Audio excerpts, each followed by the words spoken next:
I wonder if people realize how much preparation it takes to do one of these. To do one of these videos? Yeah, to do one of these videos. I've figured. Yeah. Yeah. Because we make it look easy.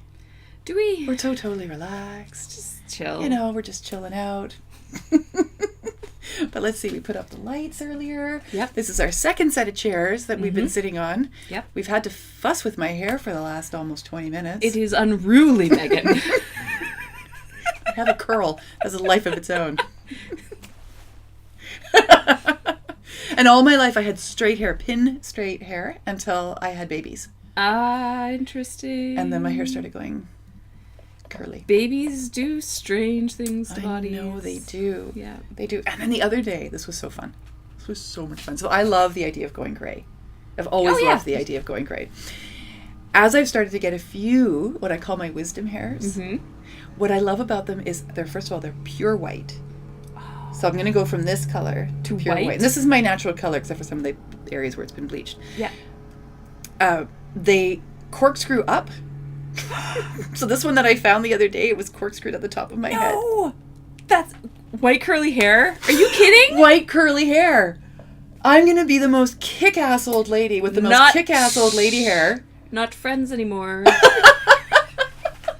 Jealous! Listen, it'll take a long time. My dad is 76 and he doesn't have a gray hair on his head. What about your mom? Well, she went gray very early, but that was because of medication and illness. Oh. Yeah. So, and my grandmother died at 99 and a half years old and still had dark hair on her head. Okay. Like salt and pepper. Yeah. At 99. So I think I've got some pretty good genes for not going the full on. However, I have this vision of me with this crazy curly mass of white hair. Yes. You know, wise. With like one purple streak, okay, just for me? Of course. Wait, passing my boa. Here we go. It'll be like this. Don't break your hair. There. Yeah. See? Let's not do green though. Green's like okay. What color? Green's like trolly. Let's do. Let's see. What's this? There. Yeah. That's there we go. Okay, do we break your hair? Seriously? No. Okay, we're good. No, We're good. We're good. We're good. Hi, everybody. Hi. I'm Megan Edge, and you are with us on Magic, Mystery, and Miracles. No, Medicine. You got it. I got it. Magic, Mystery, and Medicine. With Megan Edge. Yes. Yeah. And today, with Rianne Danielle. Hello. And I've brought Rianne on to the video blog today because I want to have the opportunity of introducing you to one of my healers. You've heard me say many times that I want my healers to succeed. And part of that is in me sharing them with the world and helping them with their businesses and helping to promote them. So this is what we are doing on today's show. You're going to meet Rianne, and in subsequent shows, you're going to meet some of my other healers. Rianne. Healer Rianne. Hello. You are a mind, body, and soul healer. True. And you are a intuitive energy massage practitioner and master teacher. How does that feel? Explodey. And simultaneously grounding. Okay. Interesting. Yeah. Oh, good question. Well, do you remember when I first said to you, I see a healer in you? And what did that feel like?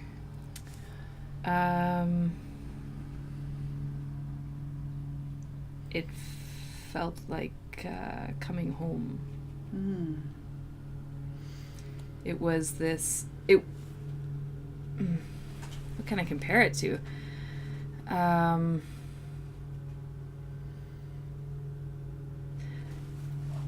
You know that feeling when you meet somebody and you just know, and it feels like you've known them forever. Yeah. It was like that. This aha, simultaneous with this, of course. Right. Yeah. So excitement. Big time. And recognition and acknowledgement. And I remember when I was describing to you that you already have been a healer, you were already doing healing work. It was like this awareness dropped for you. Big time. And you said, oh. yeah, I am. Yep. Yeah. And Yeah. then I invited you into the Confident Healer. Yeah, and we started with IEM. We started with well, both at the same time. But That's yes. right, yeah. Yeah. Well, Yeah. it was through IEM that you actually started to build your healing practice while you were taking the Confident Healer. That's right. Yeah. Yeah. Which is a road that a lot of my students end up doing. That makes sense. Yeah, that's no surprise, because I find like the IEM is a really good starting point and could go easily take a person all the way. But also I found that Confident Healer program just gave me that foundation, really, and the confidence. Right. It's so funny you called it that, because every time it's like, well, what did you learn at the Confident Healer? Well, confidence, God. It's hard to be original when you peg it in the name like that, Megan.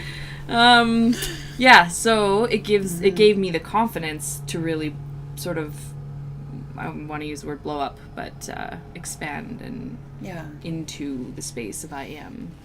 Yeah, and just trust that it's where I'm supposed to go and what I'm supposed to do. And just be calm about it and not have to stress it's good. I love that you said to be calm about it, because the way that I choose to show up in the world in this work as a teacher and as a healer myself is in a really grounded way. Yeah, that's true.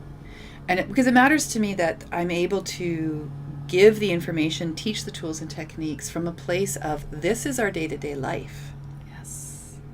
Right? And so when I give you an assignment, like one of your partner assignments, I'm also encouraging you to do it while you're doing the dishes or getting dinner ready or driving your kids to soccer or whatever else it is that we do during the day.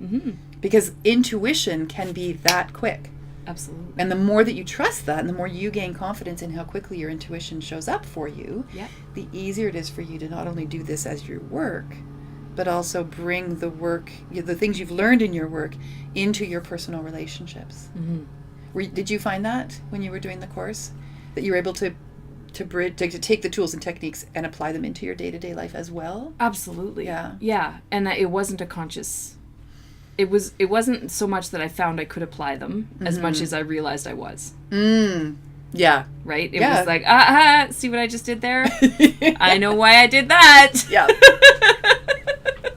Well, because that's where it becomes second nature. Yes. Right? Because I think what we get really good at doing is placing the mystery and the magic on some kind of a pedestal as if it's unattainable to us. Yeah. Because we have these ideas culturally of what it looks like to see a ghost or be psychic. We watch the movies, we watch the TV shows, and if it doesn't look like that for us, then we dismiss our own experiences as not fitting in with what the norm is of this abnormal world. Yeah.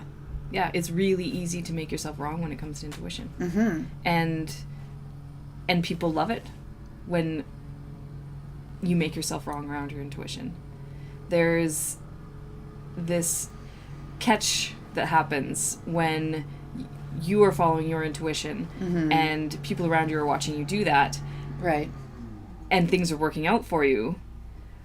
Oh, maybe they need to look in. I find it triggers people in a good way. Right. Right? Like it pushes them to look at themselves and what's going on for them.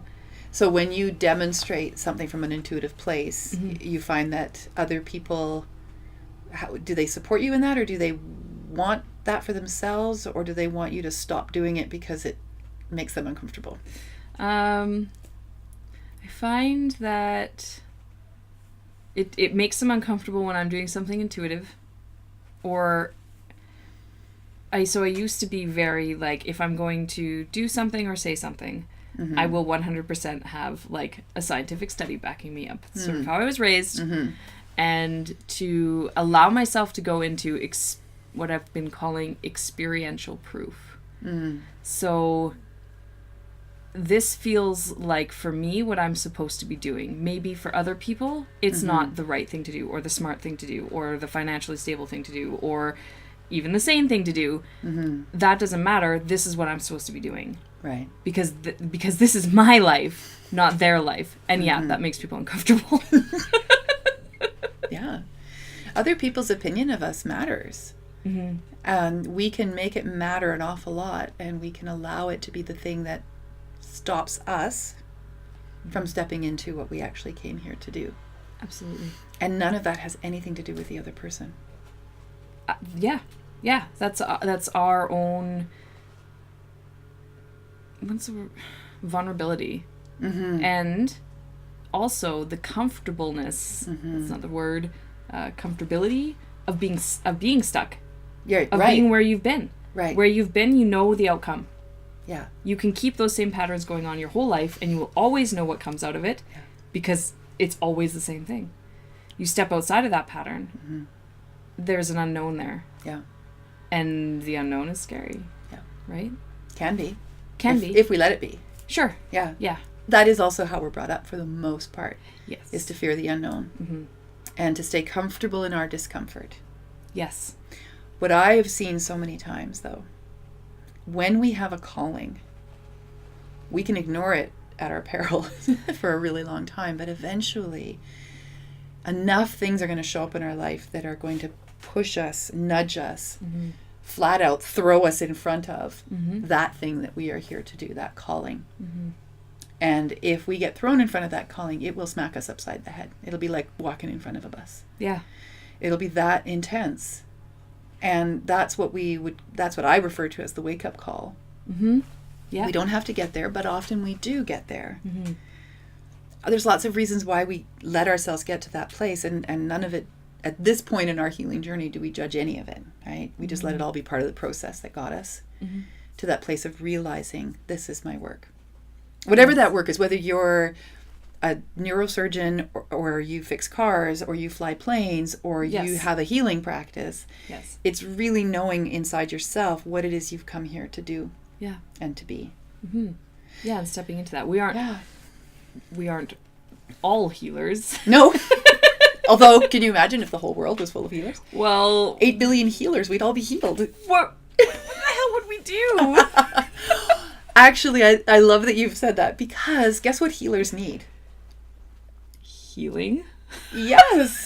Well, why have I created a community of healers? Because we need the support. That's right. Yeah. We need to support one another. Yeah. We need to come from a place of collaboration and cooperation and not competition. Absolutely. And as healers, when we step into the arena of wounding and we show up for other people, we take on a lot of their experiences. And we tend to also be very sensitive to all the things that are happening around the planet. Yeah. So if there's a massacre somewhere else in the world and we hear about it on the news, I feel like we're going to feel it in a different way. Not in a better way or a worse way, but just in a different way than somebody else might feel it, because we are already open to that sensitivity of other people's woundings. Sure. Right? Like, I know that when I see something on TV, like a massacre or some big natural disaster, whatever it is, I immediately go to the individual. Well, what's it going to be like for their family who just lost that child or that uncle or that mother or that father? Absolutely. Yeah. And right. I'm guilty of putting, I don't know if guilt is a good word, but I will find myself in those news stories actually inserting myself into the situation. Yeah. So that's my house. That's my family. I'm standing there destitute, or that's my husband standing there and he can't find me. Like, I totally go there. It's the reason I can't watch horror movies. Yeah. Me too. Don't do it. So yeah, that's very true. Yeah, the really carrying that, and it can take me days sometimes to recover from that kind of thing. Absolutely. Weeks even. Yeah. And if you felt like you had to do that all by yourself, and you didn't have anyone that you could talk to about what that felt like for you, I know that you would end up burning out. 100%. Pretty quickly. I would say that even though I wasn't a practicing healer when we met, I was already burnt out. I didn't have people in my circle who understood the way I process and the way I am. Yeah. Now, with the IEM community and the Confident Healer community and my little priestess community, which we could talk about later, I have it.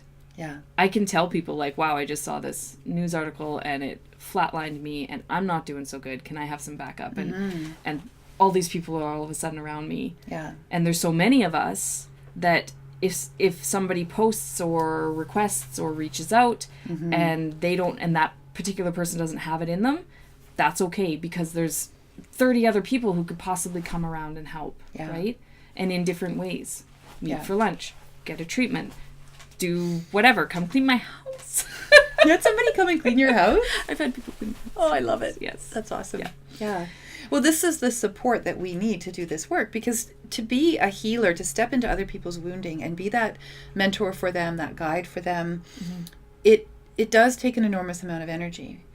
What I have learned over the years is that when I am taking care of myself first, and I'm not always that good at it, I'll be honest, still working on it. Holds up sign. The big arrow pointing. When I remember to hold myself sacred and hold my space sacred, and when I remember to fully accept the exchange of energy between me and the other person, I can see 5 clients in a day. At the end of the day, I'm going to be fine.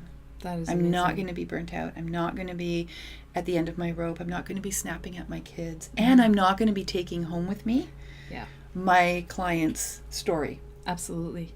Because I'll have created that space for myself. And when I first started doing this work, I felt very isolated in it. Well, there may have been, and there were certainly other people in Victoria 12 years ago who were also offering energy healing and possibly intuitive counseling of a sort. I didn't know who they were. Yeah. And I didn't know how to find them. And the few that I met, with a couple of exceptions, my experience of them is that they were very protective of their energy, of their process, of their techniques. One of the things I know that I've come here to do in this lifetime is to teach. Yeah. I love teaching. Love it. And that's how I started my business. I started my business. Thank you. I started my business by teaching. I started workshops right away. And that's how I grew my business. So my clients became my students became my clients, and some of them became my friends. Yeah. And that's when I started to build a community. And that's when I began to understand how important that community is. So when you do your trainings with me, like your IEM or your Confident Healer, when that program is done, I'm not cutting the umbilical cord and pushing you out of the nest and watching you fall. No, certainly not. I am the wind beneath your wings. Yes. Yeah, no, that's true. You're before, during, and after, you've been a huge support. I'm not gonna, no, I can't, I'll cry. Thanks. Thank you, Megan. Oh. Yeah.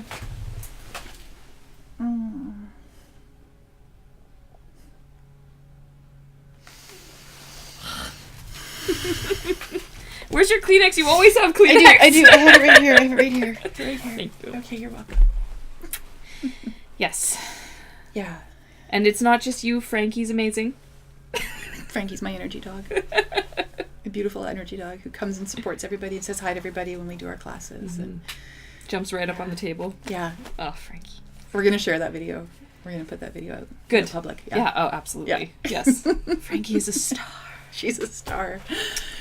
Well, I would like to talk next about these upcoming IEM trainings that we have. Yeah, sure. Yeah, because one of the things that Rianne has done as she's gone through her intuitive energy massage training is to take it all the way to the top level, which is master teacher. Yeah, she has. Rianne and one of our other beautiful practitioners, Pamela, have become the first 2 practitioners to go through the entire system and emerge on the other side as master teachers. So what does that mean to you? Let's just talk about that for a moment. To be a master teacher of IEM. I like that I have a complete grasp. We've spent enough time together that I really understand IEM. I understand where it came from. I understand where it needs to go. And I'm a bit of a perfectionist, so that was good. That's good for me to really have a full, complete circle with that. The other piece which caught me by surprise is that I really love to teach IEM. I don't know if I love to teach other stuff, but I can tell you I really love to teach IEM. So knowing that I have that ability to take what I think is a healing modality that needs to go big, that I can help with that and that I can help send it out on its way. Yeah, I'm secure. It feels secure. Yeah, well, and when you begin teaching those first classes in that beautiful space that you're creating in your home, Mm-hmm. you will start to grow your own community of students, Mm-hmm. right? Who are with you on that journey Yeah. and are going to continue to take IEM out into the world. It's going to be beautiful. Yeah. It's going to be beautiful, Megan. I love it. I love that this modality came from my client work. It came from the needs of my clients. Absolutely. I started with Reiki. Well, I started actually before that with something I called white light healing. That was hands-on healing, and it was a technique that I had created over just my natural time with kids and with people. It has a lot to do with this. Are you okay? Yeah. Right? And where does it hurt? Let me just help you with that. And then here's a gumdrop. That's how I did it with the kids. I don't have one for you. I'm sorry. Wait, I do. Hang on. You usually have a goodie stash. Oh my god, amazing. Isn't that great? Mystifying mints. It's a Ouija board. That is phenomenal. Yeah. They're the little triangle bits. I know. What the heck? Goodbye, mint. Thank you. You're welcome. So white light healing. Yes. When I began my practice as a healer, I knew I wanted to add energy healing as part of what I was able to offer my clients. And what was available at the time was Reiki. And most people, at least in our circle of community, were familiar with Reiki. So having my Reiki levels and going all the way to master, and then being able to put on my website, Master Reiki Practitioner, felt like a really great way to demonstrate to people the value of energy healing and to be able to offer it. Yeah. Do the training. But what I discovered when I was doing that training is that a lot of what I was already doing is in Reiki. Yes. Right? So I was already tapping into it. The other thing that I learned fairly quickly, I think about the second treatment that I gave, is that my hands wanted to go elsewhere. Yes. That intuitive piece of moving the hands where the hands want to be on the person, and witnessing the response and reaction that people were having with it. And I started to have clients say to me, what is it that you're doing? Because I've had Reiki before, and this isn't quite Reiki. This is something else. Yeah. And my response at the time is, I don't know yet. However, I can feel that there is something emerging. And it was almost 5 years in when I had a client who became a student who said to me, this treatment that you've given me so many times has been so transformational. I want to learn it and take it back to Switzerland with me. Okay. So now I had a reason and a motivation to sit down and think through what are the most common hand positions that I use, what's the most common stretch that I use, to create a system that could become a teachable modality that becomes the foundation for the work that we do with others. Yeah. Unlike, differently than some of the other modalities that are out there, my intention with IEM is that each practitioner creates their own relationship with it. And so what I teach in our classes is that once you have understood the flow that I've created around the body, that is the most effective way I know how to transmit and channel that energy and receive information back from their body. Once you have an understanding of that, go crazy. Yeah. Bring in your own knowing. That right there, that is beautiful stuff. And that's there's one of the things I love about IEM. So every practitioner has their own, it's like we talked about that one time, you give us the broth, right? And we add what we want to the soup. Yeah. And it's so, every time I've gone with a different lady and done practicums with them or had treatments, every time's different. Yeah. Every time is consistently powerful. Yes. That aspect does not shift. Yeah. Some people bring in sage, some people bring in sprays, some people bring in the essential oils, some people bring in sound healing, some people bring in light healing, some people bring in crystals, some people bring in all of it. Yeah. And every time is different. But every time needs to be different, because for an individual who's needing healing, every time they go to see a healer, their need is going to be different. Yeah. It's never going to be consistently the same thing. Even if they're going to see them for the same reason and it just needs more attention, it's going to have shifted because of the first healing. That's right. So it's constantly shifting. And to say, well, here is a pre-described, write it out on a prescription pad, do A, B, C, D, listen to this music, and then jump 3 times, stand on your head, tweak your nose, flip your ear, whatever, right? I did that backwards. That will get you every time. No matter what your problem is, no matter who you are, that'll fix you. And if you don't do it that way, it's not going to work. Oh, God, don't. So here's something you need to know about me. The moment you tell me there's only one way to do something and that it won't work if you do it any other way, I'm going to find 100 different ways to do it. This is why we get along. Yeah. This is why IEM is so powerful. Because there is as many ways to heal as there are people who need healing. And I wanted to create a healing modality that could adapt to the ever-changing needs energetically and emotionally and physically of someone who is committed to their healing journey. Yeah. And that's why that intuition piece is so important. It's why intuitive energy massage has 3 tiers of learning. You're not going to get all of it the first weekend. No. You're going to get enough that you can start giving people treatments and you can start earning money with it. Absolutely. And then you're going to want to take it to the next level, and you're going to want to learn the next 3 ways of working with it and deepen your own relationship with your intuition, with your knowledge of the body and the body systems, of how to work with past life information, how to work with this lifetime's traumas.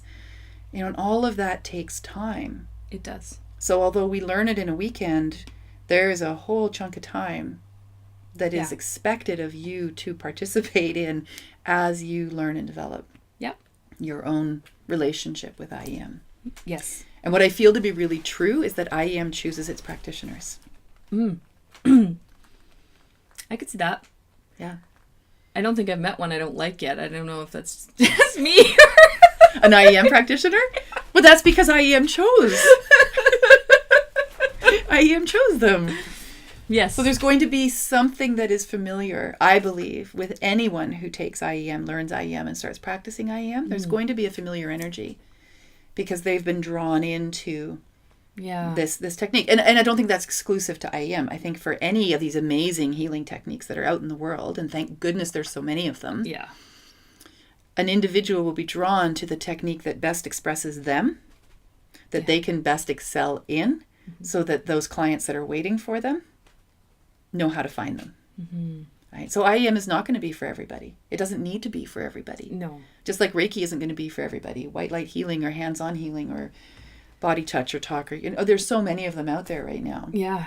Well, and you very well may need to shift from one to the other as time passes, right? Or as different issues come through in different ways.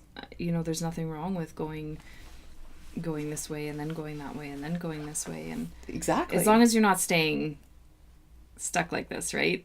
Well, yes, and this is what I can see happens often is that a person learns a technique, is so convinced that that's the only way that somebody can heal, that they end up stopping themselves from expanding as they grow in their own energy, into allowing and inviting in all kinds of different healing modalities, so they have something to offer those people who come to them who might not fit into the one modality that they've been taught. And so my background for IEM is it's Reiki, it's pranic healing, it's aura and chakra clearing, it's essential oils, it's past life regression work, it's trauma counseling. I have a background as a counselor, as a therapist I did women's studies, and then I did a whole bunch of my degree was around what do you call it? Drawing a blank. Social work. That's what it was. So at my BA level, I was doing social work at the graduate level. Okay. Taking those classes. Because what I wanted to do initially was become a therapist for survivors of sexual assault. Oh, yes. Okay, that makes sense. Yeah. Which was heavy stuff when I was 21 years old. I believe and that. Not having done any of my own work already. Or some of my own work, but not really enough of it to hold space for somebody else's story. Yeah, okay. Yeah. But always with that vision of there will come a point in my life where I'm able to offer a kind of a healing modality that permanently and 100% heals the trauma that's caused by sexual assault and anything else for that matter. And while not everybody who comes to work with me is going to necessarily have 100% full healing, because I may not be the right fit for them, or they may not be the right fit for my type of healing work, I've seen enough of my clients permanently heal themselves of the trauma of the events in their lives through the work that we've done together. Yeah. That I know the value of how important that is. Proof is in the pudding, Proof is in the pudding. And if somebody doesn't have that kind of result working with me, it's no fault on either side. Yeah. It's simply that there's somebody else out there who's a better fit for them. Yeah. Yeah, there's That's all. There's a piece missing. Yeah. Yeah. Yeah. Yeah. And that's another really beautiful thing about the community. I've had this experience where I wasn't a good fit, and because I have this community of healers, I can say, but I bet you I know who is. And connect those two people, and away they go. Yeah. Right? So, And that's something that we encourage our practitioners to do, is to refer clients to each other, recognizing that we all have our own skills and our own gifts. Absolutely. You know, Pamela, for example, is sports medicine. I'm not sports medicine. Yeah, if me somebody neither. comes to me and they want to run a marathon and they've got trauma in their foot, I'm going to refer them to Pamela. Pam, you got a minute? I got somebody for you. There's definitely areas of healing that are not my expertise. And I want to make sure I do the best thing for my client. Yeah. Because ultimately her or his healing is what's most important, not my ego, not my need to be the one to help them along that journey. No, definitely not. God knows there's enough people who need the healing, right? Like, well, yeah. And at the end of the day, my philosophy is I'm not actually doing the healing. Yeah. They are.